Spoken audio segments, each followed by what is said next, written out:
ఒక మనిషి బాధలో ఉన్నప్పుడు బంధం తోడవ్వాలి గాని ఆ బంధమే మనిషిని బాధ పెట్టకూడదు. జీవితం ఓ తరగతి గది. అందులో పూట పూటకో కొత్త పాఠం, రోజు రోజుకో కొత్త అనుభవం నేర్చుకొని తీరాల్సిందే. ఒక మాట బరువు ఎంతో అన్నప్పుడు కాదు, విన్నప్పుడే తెలుస్తుంది. అదృష్టం అంటే ధనం, వస్తువులు ఉండడం మాత్రమే కాదు.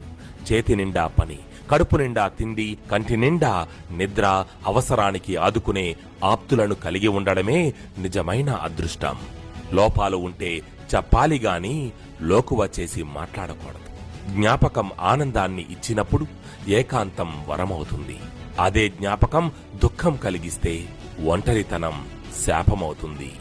అరుదుగా పొందే అనుభవాలే జీవితానికి సరిపడ జ్ఞాపకాలు. అందమైన జీవితం అందరికీ ఉండదు, కాని అభిమానం పంచేవాళ్లు తోడుంటే ఆ లోటు తెలియదు.